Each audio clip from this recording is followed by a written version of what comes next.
I know what time it is, bro. Y'all know y'all who, the second that y'all got that notification, I hope it's going, bro. Y'all know what time it is for me, bro. It's Mr. Ballen, bro. Yo, what it do? SRT gang. It's your boy with the fat SwaggyReacts, and we are back with another reaction video, man. And look, bro, we back with the paranormal stuff, bro. Mr. Ballen dropped the paranormal activity type of video for us today, bro. And y'all know that I know, like from the history of me doing these reaction videos, bro, I believe in that paranormal activity stuff, bro. I really do. Like the ghost and all that, but paranormal activity stuff, I definitely believe in that because I've had that happen to me a few times, you know what I'm saying, in life growing up. If you guys don't know the stories, like let me know down in the comment section. I'll definitely tell y'all, bro.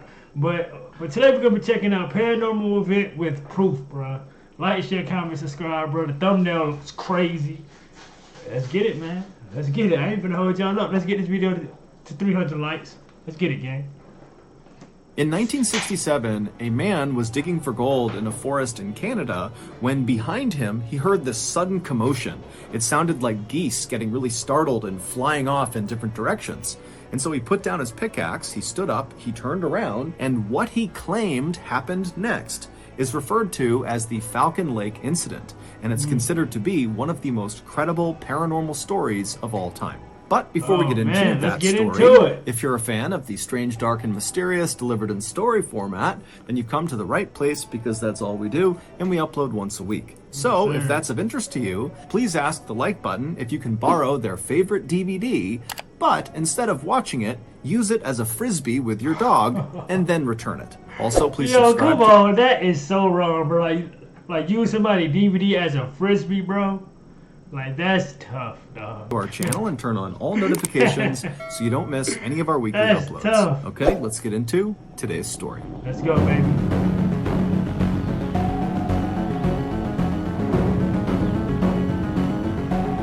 Oh yeah. Like, and I know y'all want the Mr. Nightmare and all that.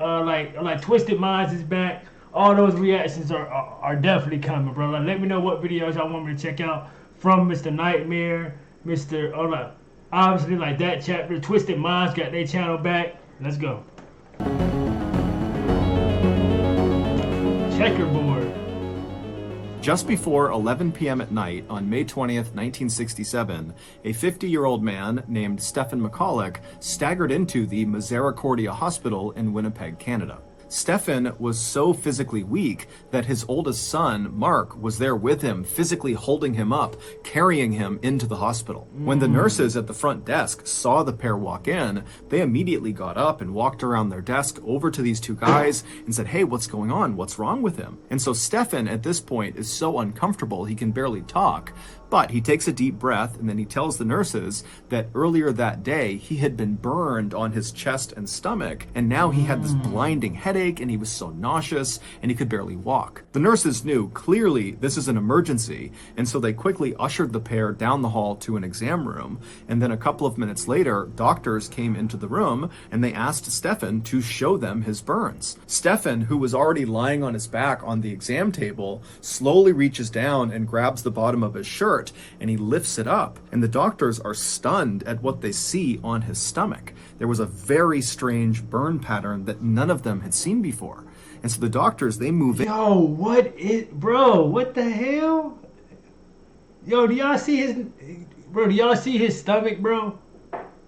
What the hell is that? Very strange burn pattern that none of them had seen before. And so the doctors, they move in to get a better look at his injury, and as they're staring at it, they ask Stefan to explain how he got this burn. Now, what the doctors didn't realize is that Stefan was very conflicted. He knew if he told the truth about how he got this burn, then he would open himself and his family up to ridicule and skepticism. But as he's laying there and the doctors are waiting for his answer, he finally decides that the right thing to do here is just tell the truth. Right. And so he takes a deep breath and then tells the doctors what happened to him. And by the time he was finished telling this story of what happened to his stomach, the doctors had stopped looking at his injury and instead were just standing in the middle of the room staring at Stefan with eyes wide and their mouths open. They were all literally speechless. Within 24 hours, Stefan's story had made news all over the world, and his story had attracted the attention of numerous US and Canadian secretive government agencies who were keen to interview Stefan one-on-one to really find out what he knew. In short, what Stefan claimed happened to him, dubbed the Falcon Lake incident, was a very big deal. However, the farther this story went and the more people that heard it, the more people started to question the validity of this story. It just seemed too unbelievable that maybe Stefan is just lying or this is a hoax. And so before I tell you Stefan's actual account of what happened at Falcon Lake, I'm going to give you a little context about who Stefan was prior to the incident. Because ultimately, Stefan's credibility in your eyes will determine if you really believe what happened to him. Stefan was born in the early 20th century in Poland, and when World War II broke out, he was captured by the Nazis and put into one of their concentration camps. It was called the Gross Rosen camp, and it was located in Poland. During his time at that camp, Stefan would bear witness to the Nazis perpetrating some of the worst atrocities ever committed against humanity. In total, approximately 125,000 people were held prisoner at the Gross Rosen camp, including Stefan. And of those 125,000, 40,000 of them would be killed primarily on site at the camp or on a Nazi-led death march. Whoa. Killed on site? Like what? Hold up. That's crazy. Killed on site? Whoa. Primarily on site at the camp or on a Nazi-led death march. After the camp was finally liberated in early 1945, Stefan worked as a translator for the US Army, helping them continue to liberate other concentration camps across Europe. But by 1946, Stefan was ready to leave Europe and start a new life somewhere else and put World War II behind him. And so he and his wife, who also was held in a concentration camp during World War II, fled Poland with their 3 young kids and resettled in Winnipeg, Canada. And for the next 20 years, the McCullochs lived a very peaceful life. Stefan would find work as a mechanic at a cement factory, and his wife and his kids would make many friends and fall in love with the Winnipeg community. However, the McCullochs' life would take a sudden turn for the worst on May 20th, 1967. That was the day of the Falcon Lake incident. Oh, shit, here we go. So there is a new government program that is giving away free smartphones. Stefan was a very passionate amateur prospector. A prospector is someone who searches the earth for mineral deposits, usually gold or silver. Stefan would spend much of his off time traveling all over Canada to different wilderness areas to basically hike around the forest and up over the mountains, stopping to hack into the earth with his pickaxe in hope of discovering treasures underneath the surface.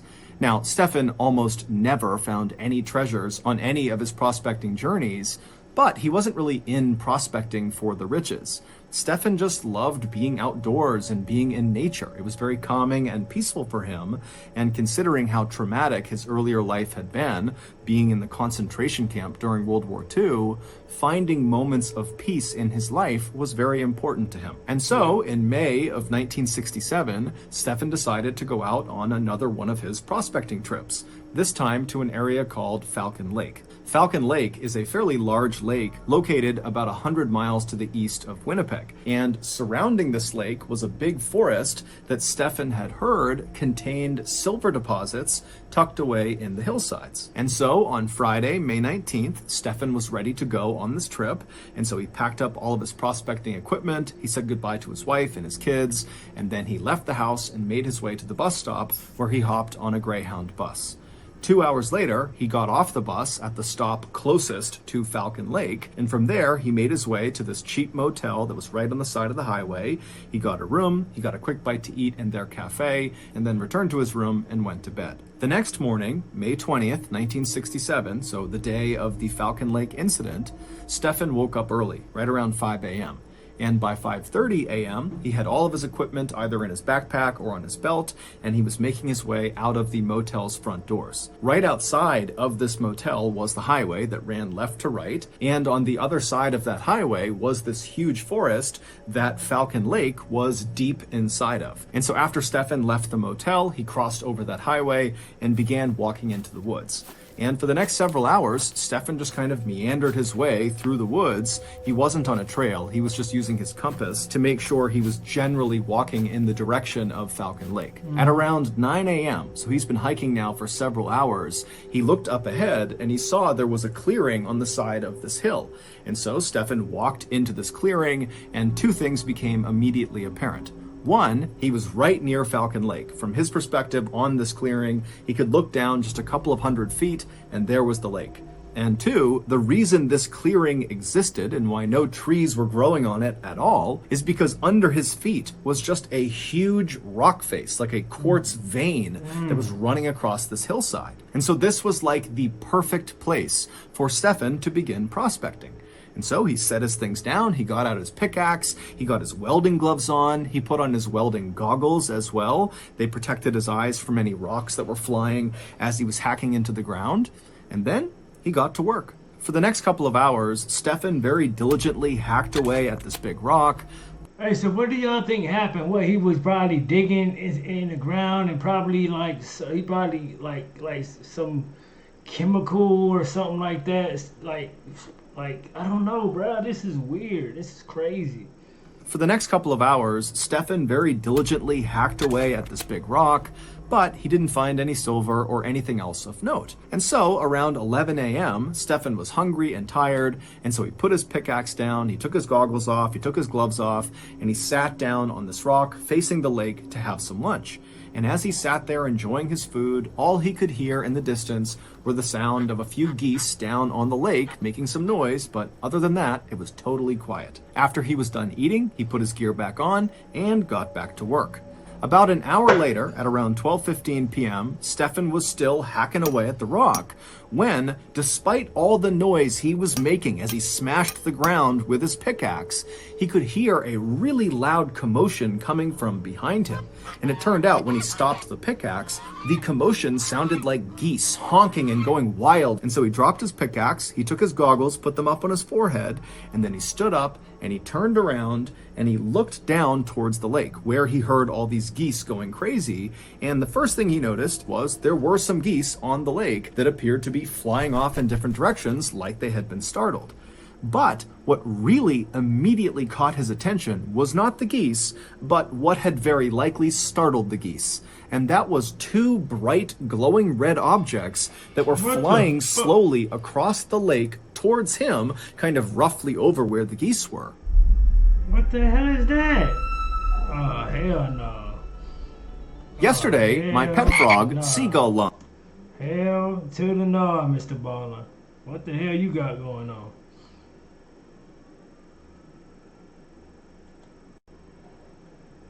That's NordVPN. Back to the story. The hell he got going on here? And now these objects, they were cylindrical. They appeared to be about maybe 30 or 40 feet wide. They didn't have any sort of emission coming off of them. They weren't making any noise. They were just kind of slowly making their way over towards where Stefan was. Now, as Stefan is watching this happen, he wasn't fearful. He assumed those have to be military aircraft. As it was, this part of Canada, Falcon Lake, is very remote. There's not many people around. And so, logically, it made sense that perhaps there's a military that's doing training exercises in this area. And so, feeling much more intrigued than fearful, Stefan just continued to watch as these red aircraft got closer and closer to his side of the lake. And then, when these two craft were about 200 feet away from where Stefan was standing, they came to a stop.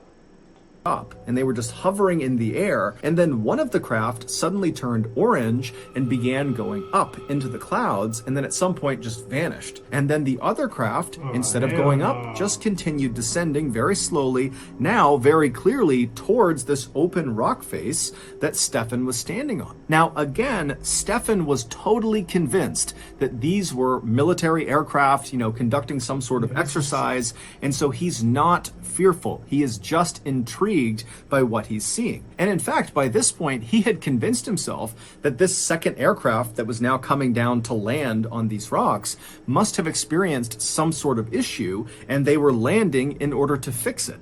And Stefan even thought to himself, well, hey, I'm a mechanic. Maybe I can help the pilot or pilots with whatever's going on with their craft. Once the craft finally did touch down on the rocks about 150 feet away from Stefan, it changed colors from red to stainless steel with an orange glow around the outside of the aircraft, and inside of this craft, a really bright purple light came on that Stefan was only aware of because there was a couple. Yo, this man about to get abducted by aliens, bro. Like he's walking into the light. Like, what's wrong with this? Nah, bro.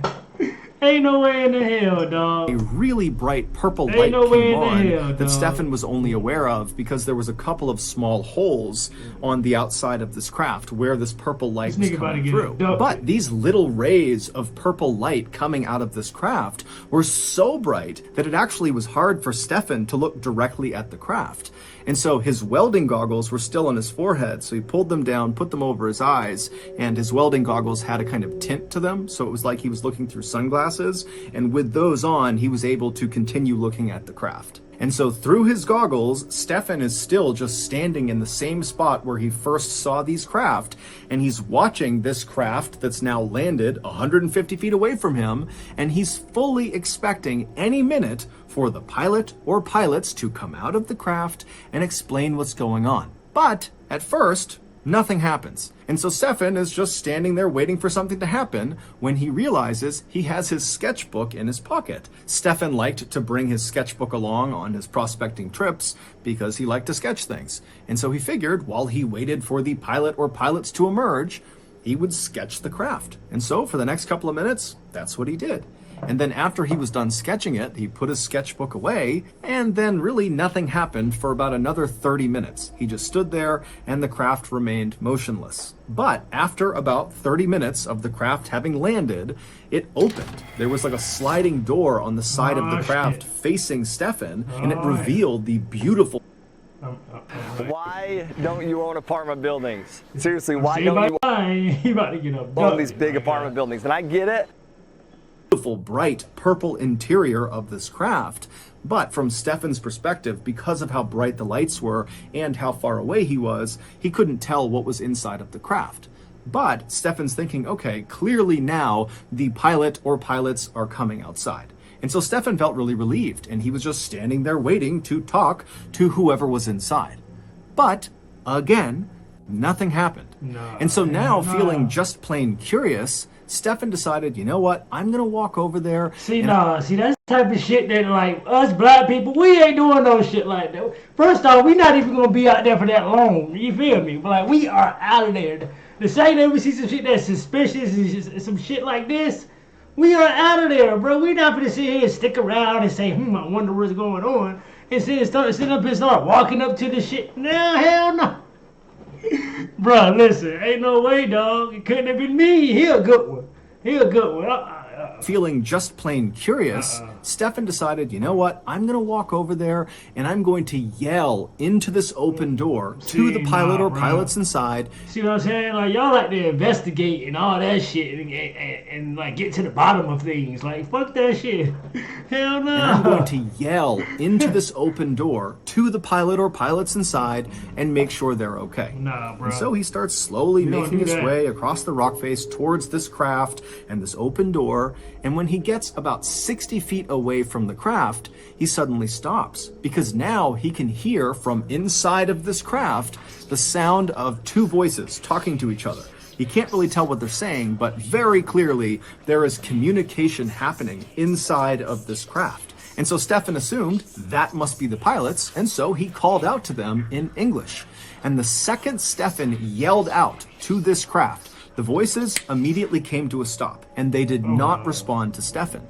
And so Stefan is calling out to them in English, hey, are you okay? What are you doing in there?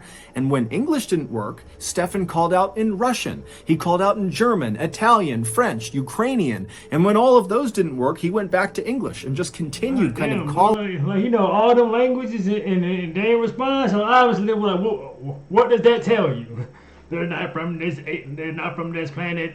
Hello. French, Ukrainian. And when all of those didn't work, he went back to English and just continued kind of calling out, trying to get them to please come out and talk to him. But he got no response and no one came out of the craft. And so at this point, Stefan thought, okay, I'm totally committed, so I need to keep going and make sure the pilot or pilots are okay. And so he continued walking closer and closer to this open door of the craft. And when he got about 10 feet away, he was suddenly struck by the incredible craftsmanship of this craft. He couldn't see any rivets anywhere on this amazing piece of machinery. So what I'm trying to figure out is how many more red flags do you need? Like there's something that like bro, you don't need to be approaching this thing clearly, but hey, like you're gonna do what you want to do, like clearly. You feel me? Like what is wrong? He couldn't see any rivets anywhere on this amazing piece of machinery, meaning this craft appeared like it had somehow been carved out of one enormous piece of steel, which seemed totally impossible.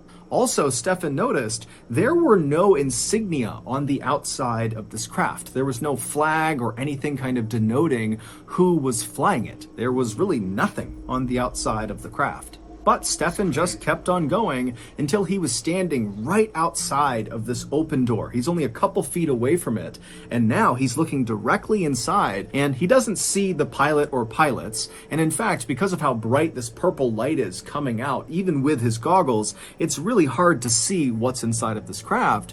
But he can clearly see inside there is some sort of panel in the back of the craft with lots of flashing lights, almost like a computer. And there were other kind of columns of light moving around inside the craft at different angles. But after looking in this craft for only a few seconds, the door suddenly slid shut. And then Stefan, without really thinking about it, reached out and touched the craft. And the second he did that, two things happened. One, the hand that he touched the craft with, he was wearing a big welding glove, and the second he made contact with that craft, the leather glove began to melt. Not even catch on fire, it just instantly began to melt. And so he began frantically ripping the glove off to get it off of him to avoid injury. And then the second thing that happened is the craft began rotating counterclockwise until this vent that was on the outside of the craft, one of the very few things that was on the outside of the craft that actually Stefan had noted in his sketch. He had drawn this grate that sat on the outside of the craft. This grate rotated around until it was aimed directly at Stefan. Now, to picture this grate, picture like a vent you would see inside of a building where air conditioning blows air out of, right? It's kind of like that same size, the size of a license plate on a car. And instead of there being vertical slats along the vent, like you would see with an air conditioning vent cover, on this vent, on this craft, it was like a checkerboard pattern with little buttonholes all over this vent. And so Stefan is looking at this vent, and then suddenly something shoots through the vent, like an explosion that hits him square in the chest and lights him on fire. His shirt is literally in flames. So Stefan is hold up! What? Oh, in flames? This man is literally on fire at this point? Oh no, bro. And lights him on fire. Oh, his shirt is literally in flames, and so Stefan is frantically trying to rip off his shirt. He throws it on the ground, he's stomping the flame, and as he's doing that, he looks up and sees this craft has somehow immediately shot into the sky and is now disappearing into the clouds. Now, Stefan had no idea what just happened. All he knew is his chest and his stomach now hurt tremendously. But before he could deal with that, he developed this unbelievable headache. He suddenly felt so nauseous, and he felt delirious, like he was drunk. Trying not to panic, Stefan, who now is shirtless and badly burned, he ran over and grabbed some of his things, and then he began heading back into the woods to make his way back towards the motel. But all that could have got avoided if you would have just minded your business and keep doing what you was doing. But you just had to go investigate, and that's what happens, bruh. Mind your business, man. It would take him several hours of stumbling through the forest, stopping periodically to vomit. But he would eventually reach the highway, he would cross over, and he would make his way into the motel right around 4 p.m. And when he got there, he made his way into the cafe, and he asked the staff if they knew where the nearest doctor was. These staff members would later tell investigators that when Stefan came tumbling into the cafe without his shirt on, looking totally horrible, they assumed he was drunk. But after talking to him, he didn't smell at all like alcohol. Instead, he reeked of this horrible sulfur smell. The staff would tell Stefan that the nearest doctor was 45 miles away. And so at this point, Stefan decided his best bet was actually to just get on a bus and go back to Winnipeg, where his family could take him to the nearest hospital. And so somehow, Stefan managed to make his way to the bus stop. He hopped on a Greyhound bus, he went to Winnipeg, and then his oldest son, Mark, met him at the bus stop and practically carried him into the hospital. The very strange checkerboard burn pattern found on Stefan's abdomen, where he claims this craft turned its vent and fired on him, were determined not to be thermal burns, meaning he didn't get them from something hot touching his skin, like everyone initially suspected. Right. Instead, they were determined to be chemical burns, but literally no one, doctors, scientists, government agencies, no one could figure out what chemical actually burned his skin. In fact, no. That's crazy. Best part about my day, I just got my delivery. Stuff came right to my front door. So good. No one was ever able to actually identify what was causing all of these ailments that Stefan was complaining of, from the headache to the nausea to the weakness to these burns. And he was tested for basically everything, from radiation poisoning to very common ailments and illnesses, and everything came back negative. Experts would go out to Falcon Lake, to the area that Stefan described seeing this craft, and sure enough, they would find an open rock face, and right around the area that Stefan described was the circular burn pattern, as if something had been perched right there that shot some sort of exhaust into the ground, and the area around this landing site was determined to be highly radioactive, although it is assumed that the reason that area is radioactive is because there is a vein of radium that runs underneath the rocks near the area. However, what no one could explain away were the 3 identical pieces of what looked like metal, which actually turned out to be a very rare type of silver, that were located near this burn circle. Now, even though the Falcon Lake area was known apparently for having silver deposits up in the hillsides, this silver, these 3 pieces of silver, were not from the hillsides of Falcon Lake. This silver was heavily manufactured. Someone, something, some machine had manipulated the metal to bend and be cut in a very particular way. And all 3 of these pieces of very rare silver were highly radioactive. They would also find traces of this very rare type of silver that seemed to have seeped into some of the loose rocks that were inside of that burned out circle, almost like the silver had melted into the rock. But despite these pieces of evidence that do seem to suggest that Stefan really did see some craft land on these rocks, and despite the fact that the US government and the Canadian government both thoroughly investigated this case and they were not able to debunk it, they basically said, well, something happened, but we don't know what. Despite all of that, Stefan and his family's lives were forever upended after this incident. Stefan was ridiculed and accused of lying and of being crazy, and his kids were unfortunately bullied at school. That is tough right there, bro. As far as like, bro, cause cause now, again, just like he said, like people think this man is crazy now because the police can't even figure out what happened. But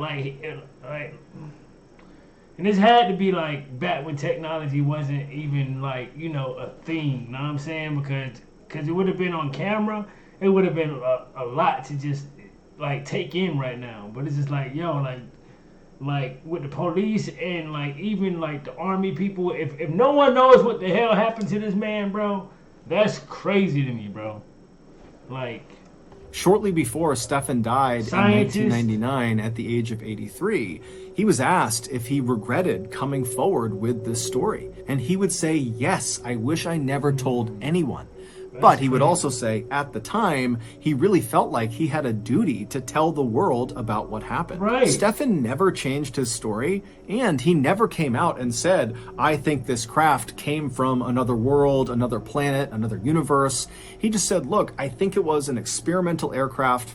That's it. He also never made a dime on this experience. If anything, he lost money because he paid to write a 40-page pamphlet. So he literally just wasted hella. I'm pretty sure he spent hella money on this, bro.